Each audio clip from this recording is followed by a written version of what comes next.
Hi, Kusum. It's really good to be back with you on a podcast again. Hey, Natasha, thanks. Good to have you here. And I think we're going to have an interesting conversation, right? For sure. So, we are here to talk about the murder and assassination of Charlie Kirk.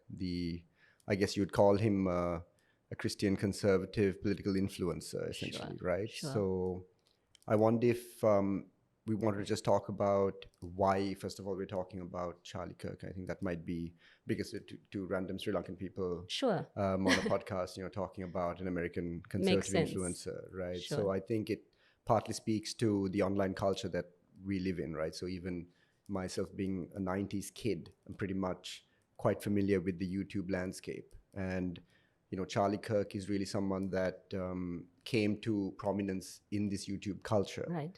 And there's quite a culture of, debate content on YouTube. Sure. And political debate is probably the best and most popular type of debate on YouTube. And Charlie Kirk is a huge part of that particular ecosystem, right? So his organization and himself, I came to know initially during the first Trump term, during that 2016 election cycle. Okay, so such a long time ago. Quite a long time ago. I mean, because he's been very prominent on YouTube, and I think he's very good at sort of taking little snippets and, booming them out onto these ecosystems, something that I think now everyone does. Yeah. But back then, he understood, so one thing I like to say about Charlie Kirk, how I analyze him, is that he comes from a relatively long tradition of American, what you call shock jocks. Okay. Basically, people who are shock jocks. I've never heard that before. Explain. Disc jockey. Okay. The word is disc jockey, so it's a DJ. Okay. Radio DJ. Yeah. Mixed with the word shock, so they say things that are a little controversial. Sure. They say things that are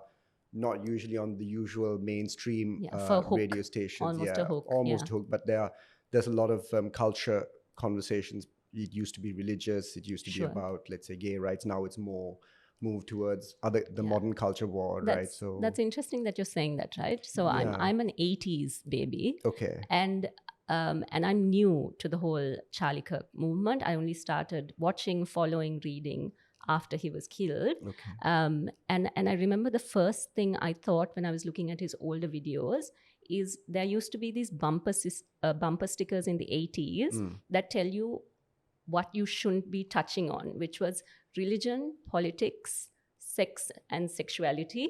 And I was just thinking, this guy, he's just gone head on for those particular subjects. Yeah. And he comes from this tradition of, he's a guy who dropped out of college. Yeah. So he made his name by going onto college campuses and debating kids who were almost finished with their degrees or were, firmly going to finish their degrees. So that was kind of his way of, because I don't know if you recall, but during, for example, the Obama administration, this is sort of a carry through on from the Clinton era, where the Democratic Party and liberals became like this college-educated elite sort of group. And then they started looking down on people who were not college-educated or didn't go to the Ivy League. And this was very prominent during the Obama years, where the Obama-Biden there was quite a big, shall we say, a difference between the two of them personally as well. Interpersonally, they got along, but their staff, the way they went about politics, it was very different. That's part of the reason why Joe Biden was picked to be Obama's running mate, right? So this kind of, I think the liberalism and the elite culture sort of just played into the Kirk phenomena. Kirk was going on to college campus and saying, you guys think you're elite. Yeah. You guys think you have a college degree. You think college makes you smart. And remember, at this point, this is when the narrative, especially on the right, is that colleges around the country, especially in the US, especially in Western countries, were kind of encouraging students to pursue a more liberal framework for values, for morals, for systems, for politics, for economics. And this was sort of a backlash to that. And Charlie Kirk is very clear on his sort of Christian structural framework that he uses to arrive at his politics, his biblical economics. Values, all of that. Exactly. So this was quite a shift for someone because it wasn't cool when he started doing it. It's cool now that he's got this organization. So what have you seen of him? And, I mean, I'd like to reflect on, so when I started watching the older videos, and what I was really struck by was the sort of tone of those videos in comparison to his newer ones. And I was struck by it because the tone was very, and I mean, I would think, like you've explained, it's that Western paradigm almost, but his tone was very sort of strong, and he was cutting short whoever was in front of him, right? And because I had no understanding of who he was and what his work was, so I was starting from like the beginning, I kept thinking, wow, he's losing out on having an advocate, because he's both the student and him would be trying to just kind of explain their point of view and their argument, but cut the other one short. But then, funnily, as you move on with his sort of journey, you see that one of his mantras, and I think people who've been following him like you would know that this is sort of quintessentially Charlie Kirk. His mantra is, let's keep talking, let's keep dialoguing. And I found that, so I know he's positioned as a conservative, but I found that so progressive in the sense of what you're talking about, the sort of background of the liberal, I'm not going to say agenda, but that sort of understanding and where it comes from. And I think recently there's even been more discussion that when there is a sort of, how do you say it, difference of opinion, that there is more likelihood for the liberals to kind of demonize the other side and make them look evil, whereas the conservatives will also, sort of demonize in their own way, but there isn't a tendency to kind of make them look evil. So I found it interesting because I had heard all of these things, narratives about him, but when I was watching, I was thinking, okay, let's leave aside the sort of themes that he's talking about. The modality he's using to talk about it was really progressive in my point of view, Yeah, there are like two sides, obviously, to every personality. And I think with Charlie Kirk, there's a very popular article that's going around right now, written by Ezra Klein, who's quite famous in liberal circles. He was the guy who did Vox, I think. Okay. So, I mean, he's had a line that a lot of people have taken offense with, where he says Charlie Kirk was doing politics in exactly the right way. Now, I agree with a lot of what you said in terms of, yeah, I think the way that he was approaching subjects, debating, being very forthright with his point of view. And, I think really giving sort of a voice to the Christian conservative youth of the country, which, everyone deserves a voice. And he certainly used his platform to transcribe those values. And that's certainly commendable. Where I think I depart from Ezra Klein's piece, for instance, is where the idea that, going on to college campuses and debating kids, I think that was great for the first 3, 4, 5 years. Okay. But I think thereafter, when you're a 25, 26, 28-year-old, 30-year-old, then you're going on to campuses and albeit he did improve the quality of campuses, so he's done debates at Cambridge and Oxford and all of these. And some of them were very good, right? Yeah. I watched a lot of them. I watched, hundreds of hours of this guy, just simply not because I agree with anything he says, but I think I like his argumentative style. But I think it's also important to touch on the fact that he did sort of reach for the lowest hanging fruit in many instances, right? So there are very, very important sort of aspects to what he was talking about. For example, he thinks the Civil Rights Act of the 1960s of the United States had granted equal rights to Americans, Black Americans.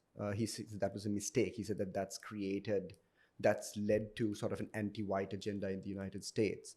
So I think these are sort of very controversial claims that you make, and you have every right to make them. But I think once you make those claims, you have to be very careful about how you structure your arguments. And you have to see how some people might take that to be a threat, or to take that the wrong way. So I often think someone made this point online about how you have to think about how the Black woman feels, who's not doing very well in life, who's got 3 jobs, probably has a kid, isn't married, and is just the archetypal thing about what he's talking about. But he says something like Michelle Obama, or, he mentioned Ketanji Brown Jackson, who was a Supreme Court justice, all Black women, women of color, as they say, right? And he said all of them have openly credited affirmative action in the United States for being the reason that they were able to get to college. I think both of them went to Ivy League schools, and they climbed up the ladder.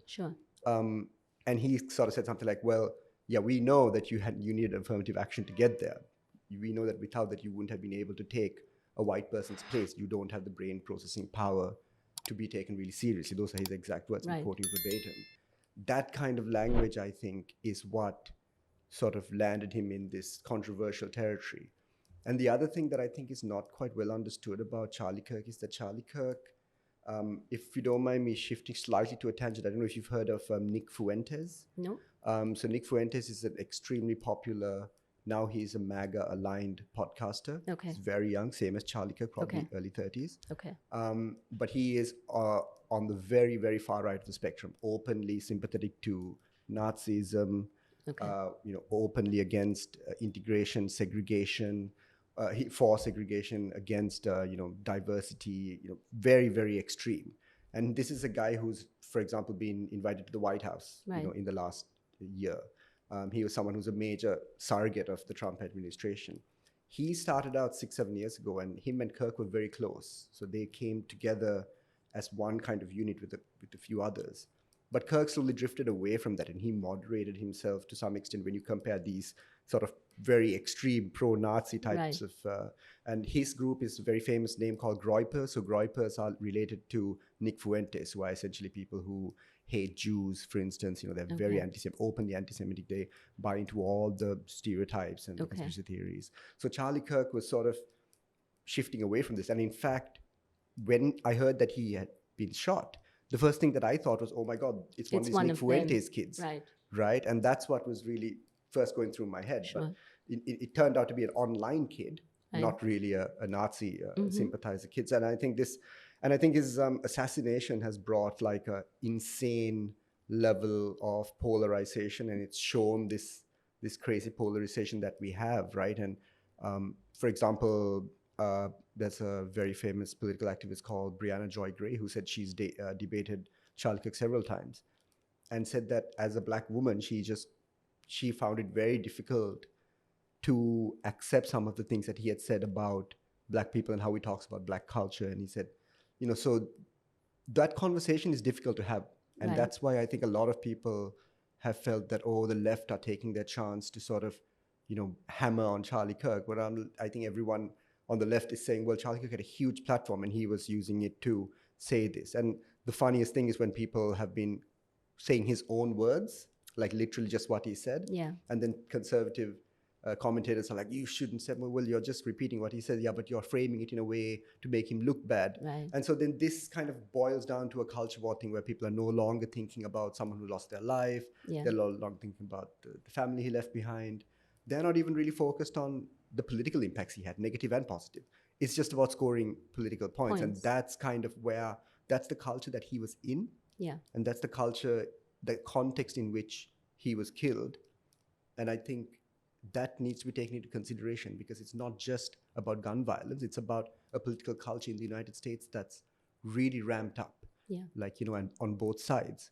So, I mean, how do you view, I mean, just from the outside looking in, to be honest, I follow American politics almost obsessively because it's like it's got entertainment value for me. Something I've done for like 20 years. Like, I'm just obsessed with the system, how they do it, the drama, the characters, JFK, all these.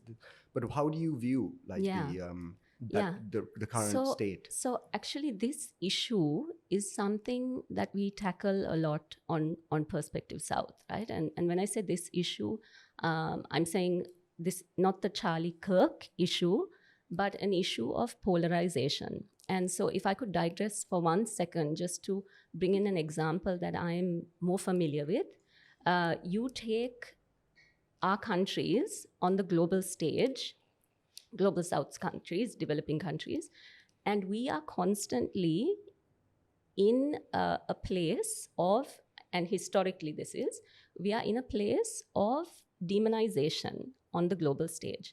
Our values don't come to par with a sort of global measurement or value system that has been placed there by states that had the power to do so. And every time we are measured, we always look like we are not progressive enough, okay? And so in that sense, on the global stage, we look like we are the conservatives. I'm not saying, it's just an example that I'm using. I'm not saying that we are, but it looks like we are. And we are always sort of portrayed in the dire negative. And so on Perspective South, what we usually say is every state and every country has its own set of issues. We have problems. We have leaders who have maybe taken wrong turns. Different context. Different context, and it's always a journey, right? But the problem becomes when you take a set of states like ours and you constantly portray them in the dire negative. It's not correct. And also then it's easier to demonize, it's easier to alienate, and so then you bring in embargoes, you bring in sanctions. And I thought it was very interesting. Charlie Kirk uses this term. He says, Candace Owens had put a post out today where Charlie Kirk is talking about, because somebody's kind of pushing him to say that Candace Owens and him are not friends because, she has sort of differing views. And he says something interesting. He says, look, Candace and I have different opinions on geopolitics. We have different opinions on Israel, but we are friends. I've been to her wedding, and we will stay friends, and I will not be morally blackmailed into not being her friend. And he said that's a tactic that's used. And I thought that was really interesting, because I feel like countries like India are being morally blackmailed right now to not be friends with certain states, And historically, they're being economically blackmailed as well. Yes, yeah, exactly. Because it's always a stick and a carrot, right? Which is used. And that's the sort of Western paradigm, the Western lens of how can you be friends with XYZ, Russia, China, you shouldn't be. And our part of the world, interestingly, when you're looking at the sort of discussions that Charlie Kirk is talking about, and I know he's talking about biblical values sometimes, but if you just take them as values, our part of the world, if you take the non-aligned movement and the founders of the non-aligned movement, who were our leaders, they, at a very complicated time in history, said, look, we're looking at the United States, who is looking like a hegemonic state. We are looking at the Soviet Union, who you're saying is not, undiplomatic, it's all of these things. We're looking at China, who you're saying is this communist, frightening state, and we are going to actively pursue good relations with these states. Yeah. We are going to dialogue. We are going to build friendly relations. And I think that's important, because whether it's the United States or whether it's North Korea, I think there is an importance of being able to say, look, we have severe differences in values from where we're coming from, cultural context, histories, all of that.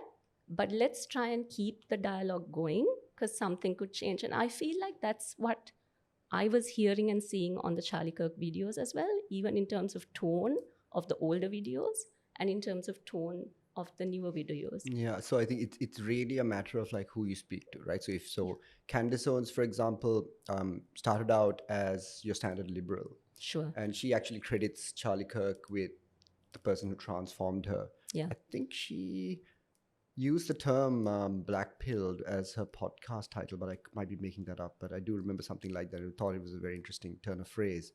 I have very I find a lot of Candace Owens' commentary to be, a little superficial. But I do think she's found a very, very interesting niche where she is conservative, Christian, extremely popular. Sure. And also almost to the point of craziness, she's extremely anti-Israel. Right. And that is a very uncomfortable mixture. And she's African American. And exactly, she's African American and a woman. And she's someone that is unabashedly sort of anti-Israel, right? Sure. So this is something that's going to clash with. So for example, the Charlie Kirk organization, Turning Point USA, all those years ago, 10, 12 years ago, was actually funded by 3 or 4 major donors. Okay. And 1 or 2 of them, at least one of them for sure, I can't remember the name, they were an avowed Zionist organization, right? And the other one also run by Jewish people with Israel links. And they were a big part of, because the link between the Christian nationalist right in the US and the Israel lobby is well known, it's well established. Sure. So that is the link that kind of got this money. So at its peak, I think last year they turned in something like $80 million of revenue, Okay. which is a huge for a youth. There's nothing like that on the liberal side. There's nothing even close. No youth organization comes anywhere close, right?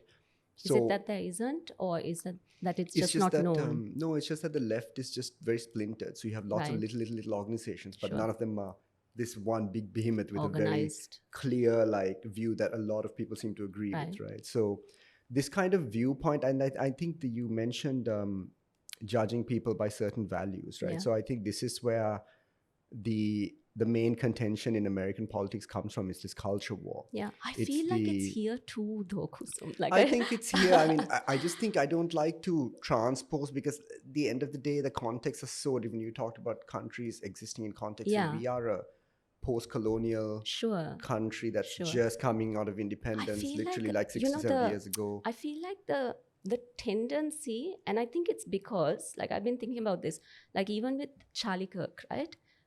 Even when I mention him around certain circles, and the immediate reaction that is elicited is usually, yeah, can you believe that guy? And can you believe the things he says? And now I have not watched every Charlie Kirk video, right? And so my tendency sometimes is to go quiet. Yeah.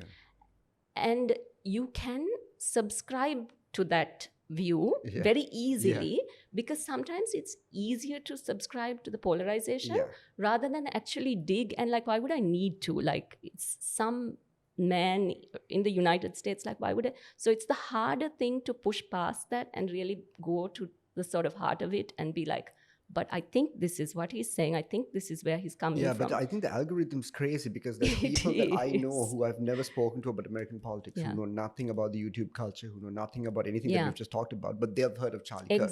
So it's just the algorithm and whatever social media platform you're on, and how the confirmation bias, right? Polarization sells. Sure. It's also the shock jock value, right? So if you look at like anything online, it's about whether you can get that shock value.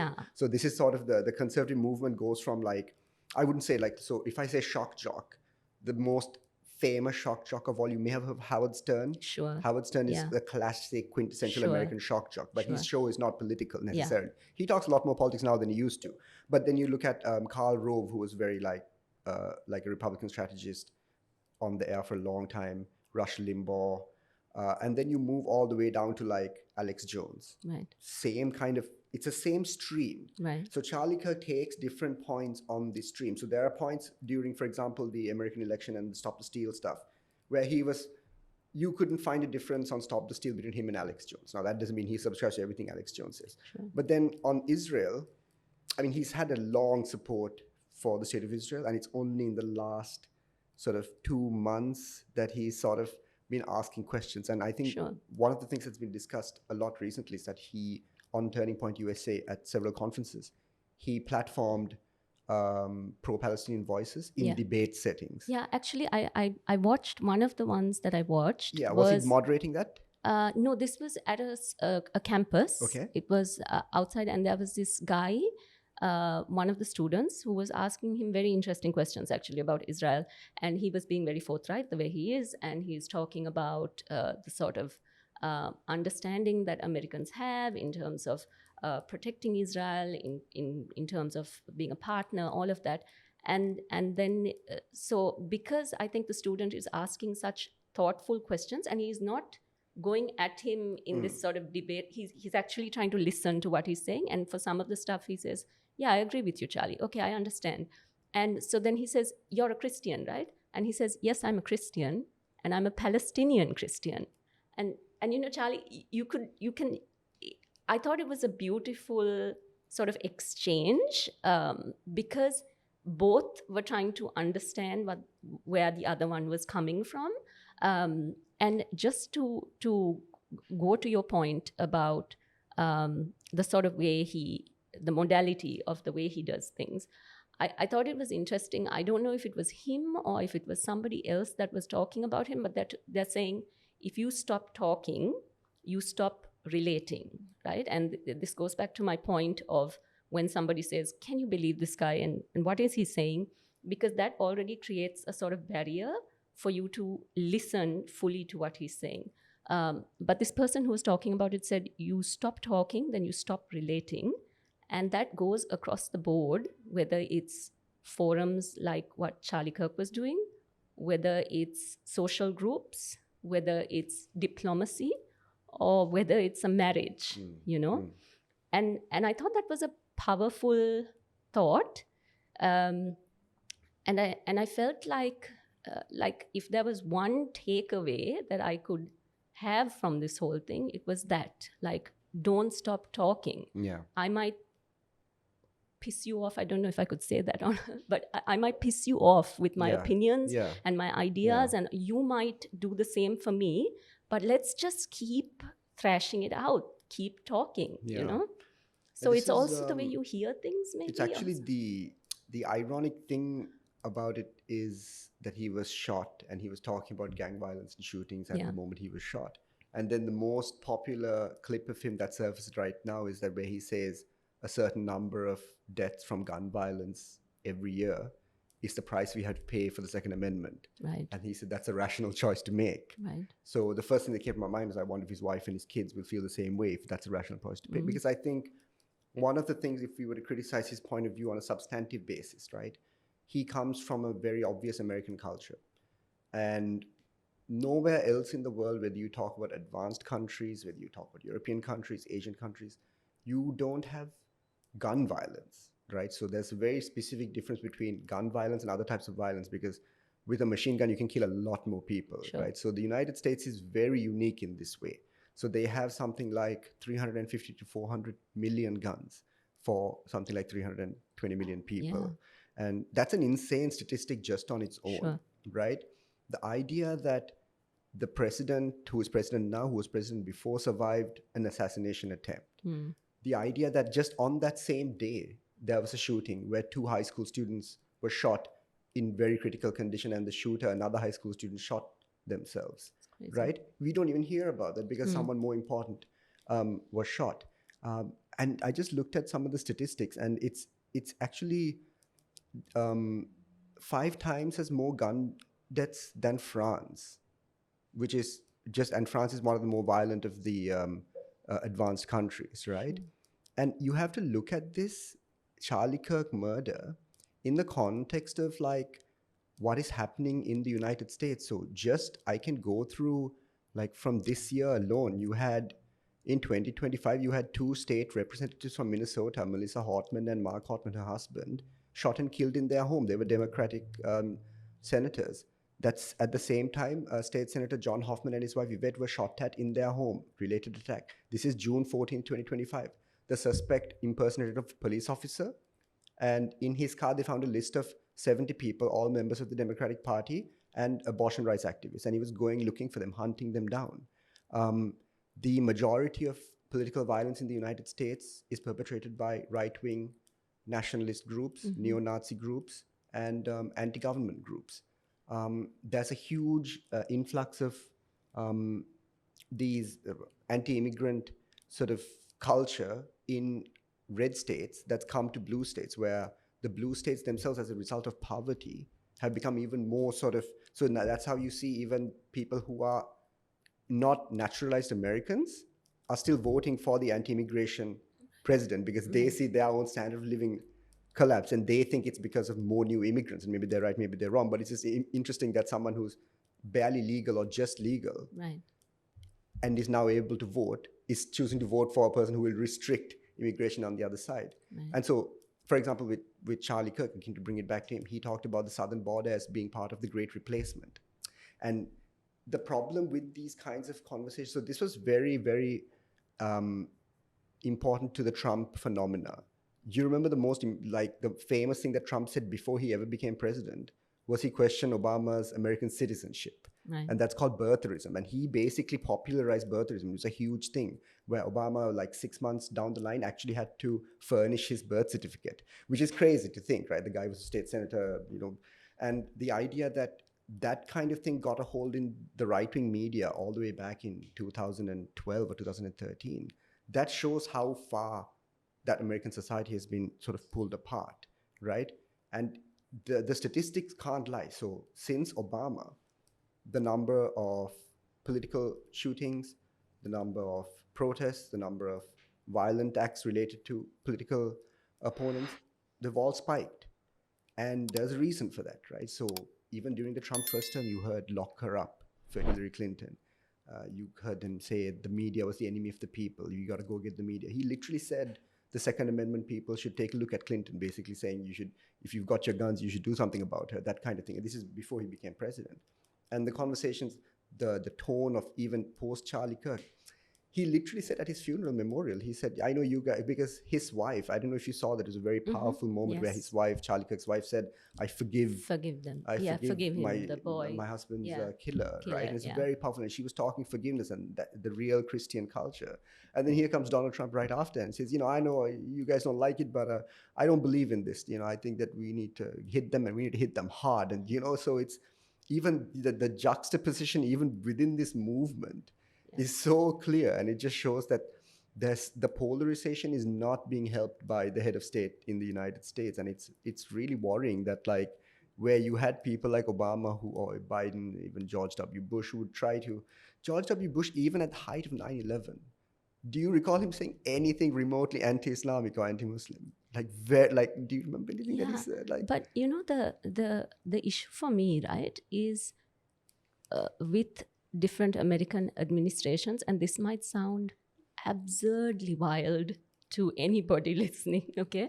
To me, I feel like this current Trump administration has been doing more to dialogue with states that have looked like the demons and the enemies up to now with other administrations, that they've been trying to dialogue more than the previous administrations.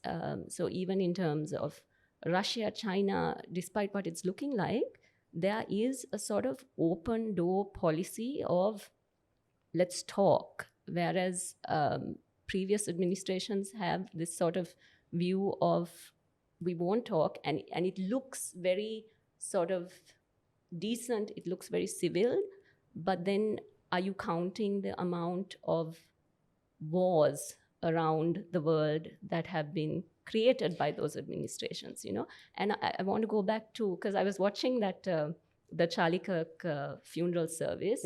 And I thought it was absolutely beautiful what the wife said. So I was watching the Trump clip because it was almost everywhere and I was actually laughing. And so the other part so he says that part, and then he says, I think Charlie will be quite angry with me for saying this. And then he says something. He said Charlie wasn't interested in demonizing anyone. He was interested in persuading everyone to the ideas and principles he believed were good, right, and true, right? Which I thought was powerful, and which I thought was also in terms of self-reflection, that we needed to give a point to President Trump on that particular issue. But just coming back to this idea of him actually being killed, you talked about gun violence, you talked about the sort of culture of it in the United States. But something that we've been focusing on at Perspective South is this sort of, I don't know if we can call it a feeling or this spirit of violence or this sort of need to extract blood, that it's something that has been becoming stronger and stronger in different parts of the world, I mean, of course, I'd always bring it back to the Sri Lankan context, right? But issues we had here in the 80s, but I'd say even issues we had here a few months ago in terms of, homes being burnt or official buildings being ransacked. There is something there that I feel needs to be addressed at a greater level. Even with the Charlie Kirk murder, I saw, I think it was a liberal commentator, I'm not sure who it was, and he spoke very well, but he said, with a lot of stuff that Charlie Kirk talked about, he was spewing hate, and I think and I'm paraphrasing, but he says he was spewing hate, and that hate kind of came back to him. But I mean, for me, it's like, This is like would you be 9/11 and someone saying yeah, the but would chickens you come home to say, roost, yeah, you would you know? be saying that Yeah. because obviously the person who is talking, even you and I talking here, I can't say that there's everyone who agrees with what I say. You know, I've seen comments course. online where people think I'm absolutely a moron, Yeah, and that's yeah. and I they don't have a even read the right to comments that much, to be yeah honest, but you shouldn't but they have a right to that opinion. But polarization is everywhere, and I think the most we can do is be aware of our biases, but also be open to kind of hear the other side and understand context and background. And I think that way of doing things will then lessen this sort of bloodthirst from either side. yeah, I think the point about Charlie Kirk is that obviously at his memorial you expect people to wax lyrical. That's normal, right? You have to say what you have to say about the guy.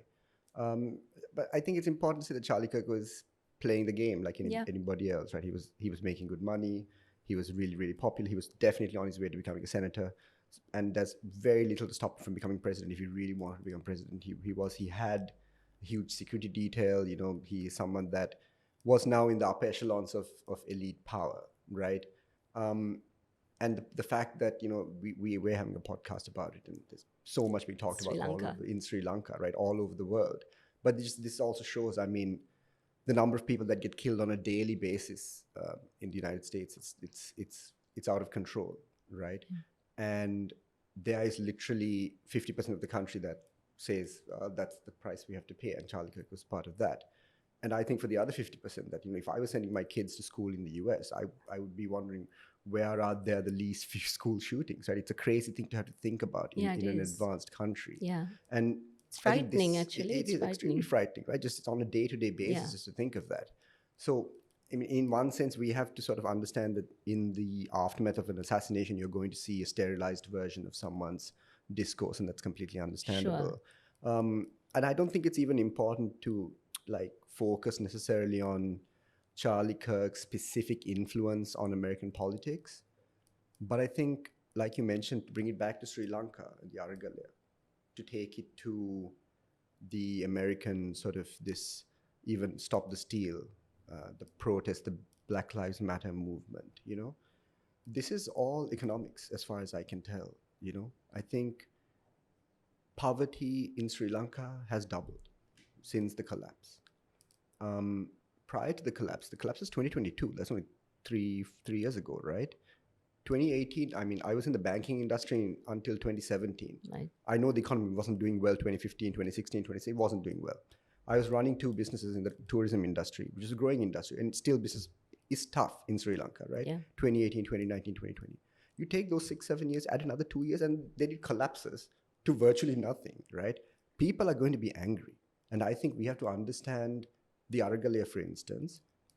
The Aragalaya, we were very lucky with what we got away with the Aragalaya. Like, what actually happened in terms of violence was very, very minimal, relatively speaking. I don't agree with that. Yeah, so if I can just contextualize it, if you look at, for example, Nepal, Bangladesh, Thailand. Yeah, you know, they're equating us internationally. They're clumping us all together. That's a different podcast altogether, actually. And it's very important, like, to draw the timeline of this, right? So up until the attacks on the Maina Gogama on the pavements next to temple trees, there was zero violence in the Aragalaya.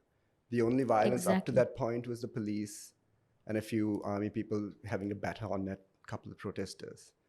But considering that they had literally taken over the presidential secretariat and a huge encampment in the former high security burning zone. of RW's house. RW was after that, right? So that's what I'm saying. That attack, essentially government-sponsored attack on the protest movement. I mean, are these verified facts that you are sharing? What we saw on TV was, for example... Let's not get into a polarized argument. What we saw on TV was Johnston Fernando Nama Rajapaksa and that crowd speaking to a gathering and telling that they're trying to bring our government down, they're trying to put our man away, you know. And then they left temple trees and then beat up the protesters. And there were policemen standing right there that didn't stop it. So I'm only Kusum, putting you two are and two talking together. like a politician No, now, I'm but asking. I'll let No, you I'm asking if have. any of that was misrepresented, do you No, think? my problem with the No, the facts argument. weren't No, misrepresented. Were they? my problem with an argument that says, look, we are better, and we are not part of this sort of whirlwind that's happening around the world because the violence was less. I didn't say we were Okay, better, but yeah, okay, yeah. in terms of Nepal It was or significantly less Bangladesh. violent, though, yeah. But Statistically and I'm factually. saying that there is a problem of turning to violence. Okay, so the Charlie Kirk argument. Let's go back to the United States. Okay, some of the anger that there is towards him, you were talking about some of it at the beginning as well, is okay. I can understand the fact that if you come from this idea of a minority context, and I'm using that word in its broadest sort of sense, if you come from that sort of context and you are in front of this person who has these ideas, these values, and I can understand that you would feel at some point frustrated that your point, your context is not getting across. Okay. And then that frustration, in part, goes into a place of anger. I think it happens to all of us across the board with any discussion, even like family members talking about certain things. I think that happens. But I think the important point from that point is, what do you do with that anger? And where do we go to? And I want to talk about something that's being preached, not in our traditional places, but the church of Instagram or the temple of Facebook, and you have these ideas that are preached where it's like, cut the person off. Don't have to listen to it. This is toxic. And just don't listen, cut it off, and then we do our own thing. And then we are kind of stuck in our own bubble. And then we'll demonize the other side. And I think like we really need to address that, not just at a political level, not just at the macro global level, but even in terms of how we look at our own countries, how we look at our own communities, how we do all of those things. And we can't go into this whole thing of demonization. I feel like it comes from there. Did you see the last message that Charlie Kirk had sent the day before he was killed? There's quite a few people who Van Jones, who is like this liberal pundit. He's a CNN commentator.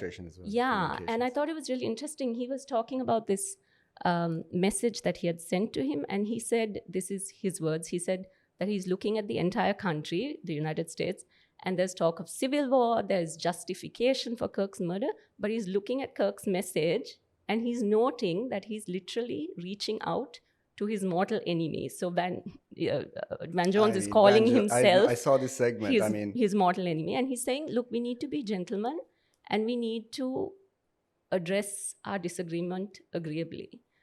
And for me, again, I could even end with that, which is, I think there is a deep value to gain from that. Even in his death, the fact that it happened, and when you think about the sort of mindset that boy must have been in to do it, I feel like it's something that we can address in every and any society.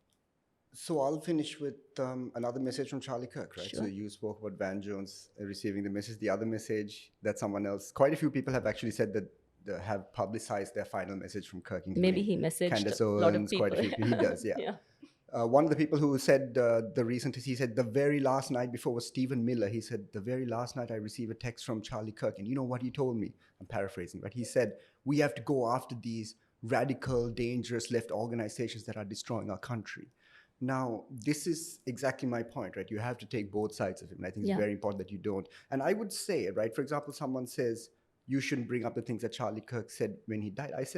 I would say to them, that's when Charlie Kirk would most want the things. If Charlie Kirk was who we're giving him credit for being, which is sort of open, he would want everything that he said to be said loud and clear if I'm sure he doesn't regret most of what he said. He would want it said loud and clear. And the idea, the Stephen Miller, the whole Trump administration project of sort of calling out, I think the most funniest thing was when he called Obama a communist, you know. He called Kamala Harris like a crazy leftist. Now, I mean, I don't know what to say. Like, for example, Van Jones, to say, for Van Jones to think that he is Charlie Kirk's mortal enemy. Van Jones must think an awful lot about himself, right? Van Jones is just a plain vanilla liberal. Like, he's not Charlie. He's Charlie Kirk's friend, like, essentially, right? Charlie Kirk was angry with people who are Marxists, who are black power people, who are atheists, who are let's say American essentialists. I don't think it was an anger. I don't think what he was doing came from an anger. I think it came from a place of, look, this is what I fully believe, and I want to transparently express this is what I believe. I want to hear your thoughts on what you believe as well. And then we debate it out. And I think there, as much as he wanted to sort of create change in the people he was speaking to, I think there have been changes that have happened to him throughout his journey. As you do in your 20s and early 30s, exactly. Right? He's a very young person. Like, I mean, I was thinking about the students that he would deal with at those universities. When you're in your early 20s and you're going into university, you have certain ideas. I had some crazy ideas when I was at uni. And also you are very sort of passionate about the things you believe. You feel like this is truth, you know. But if I go back and I talk to that person, oh my gosh, we have so many views that differ. So I think an understanding that the conversation is also always evolving. We are always evolving, and we can't cut each other off. We have to keep the dialogue open, maybe. And this is, to bring it back to the US and to Sri Lanka, this is sort of the issue, is that there are power imbalances, and a power imbalance can only last for so long, right? And I think in the US for a long, long time, ever since the Clinton era, even George W. Bush operated in sort of a liberal media atmosphere, right? But during that time and post 9/11 was when Fox News started going, right? Because why? Because people were looking for an alternative. So the whole landscape was liberal, right? Then Fox News hit on something anti-Al-Qaeda, 9/11, you know, they started coming up. And even then Obama won, right? You have the neoliberals who are doing the same thing. Yeah? Exactly. So the neoliberals are part of this, right? This is, and essentially Obama was sort of a progressive caricature who performed the neoliberal service, the same as Trump, right? He's the right-wing populist caricature who is just doing the same thing that everybody else does. But I think that what's so interesting during this evolution of American politics is that what you can see in American society is the inequality, is the lack of basic services for people in that country, it's just compared to other advanced countries. And I make this point about Sri Lanka, right? Post-war is 16 years in Sri Lanka, right? We're all happy that the war ended. Everyone should be happy. And we've seen the development in our country. No one can say the country is not developed, because literally we can see GDP growth, right? Except for these few years, right? But I ask anyone, right? Just go to Unawatana, Hikkadua, and it's doing it. So my father's from Hikkadu. So my father's born in the village that's Narigama, which is essentially the place where the tourist center is, right? So if you go there, you'll see the tourist center is doing really well, right? But just travel a few kilometers down in any direction in Hikkadua, and you don't find better schools, you don't find better roads, you don't find a better health system, you don't find people better houses. So people's lives haven't changed. And this is meant to be the period where we're seeing the post-war dividend, right? Mahinda Rajapaksa won an entire war for us, destroyed the LTTE, something that I could never dream of when I was a teenager growing up in the 90s. Neither could I. Couldn't dream of it, I was born into the war, basically. And this whole thing happened. And this guy that should be a war hero, a hero for the entire country, he got voted out one election later. And that shows just how little this post-war dividend went to people. The people who voted for him 6 years ago said, no, Maithripala. And Maithripala, we're not talking about someone who was super charismatic and influential, right? Maithripala, right? And this is what I'm saying. People have been left behind all over the world. And it's not like it was in the 1800s or 1900s. Now social media tells you that there's people a kilometer away who have a Bentley, right? There's people who are spending more in a night than you're going to earn in a year, right? And that's a fact. We talked about the vehicle imports, right? We have 8 to 10 million people roughly in and around poverty, but we have $500 million US earned in import revenue from vehicles alone in the first 6 months. So this is an imbalance, and these imbalances, they're going to lead to violence. Like whether it's Charlie Kirk, whether it's the MP from Matugama, Mr. Velgama, who was, unfortunately, some people say he died as a result of his injuries many years ago, but many months later. But these things are going to happen because people are really angry with the fact that the spoils of all this development and GDP growth and luxury malls, and they haven't reached them. And that's kind of like, I think I'd like to end on the fact that Charlie Kirk was also successful because there was this undercurrent of anger. His shooter shot him because there's this undercurrent of anger and desperation. Yeah. And the shooter now most likely shot him because he was experimenting with his sexuality, and he was a bisexual. He's from a Mormon background. His father probably rejected him, right? And then he found that he met a guy who was transitioning, apparently, roommate. Now the roommate is fully cooperating with the police. And this guy's text messages that they've released have shown that he said, there's just too much hate. You can't negotiate with some kinds of hatred. He was looking at Charlie Kirk as his extremely hateful. So you can see how much the dichotomy between how people view each other, right? Yeah. So that's why brains are fried. It is the 21st century in 2025. A lot of kids' brains are fried.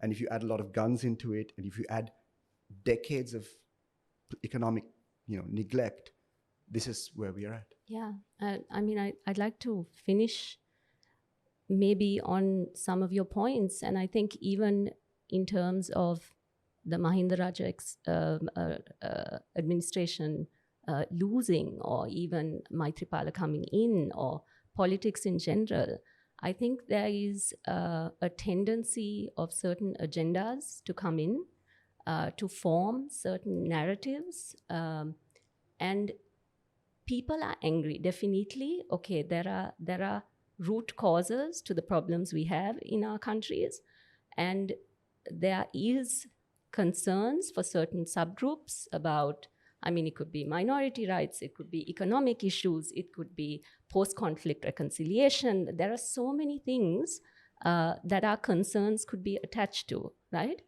But when you start mobilizing people's frustrations, and when you start mobilizing anger, and when you use polarization as a tool, and I think across the board, worldwide, media tends to do it because media is not independent, I feel. All media. Yeah, including all media. YouTube, that's the thing. Yeah, I don't know if any of us are independent, There's no such thing, we can really, try to be, it's very but tough. everybody has an agenda.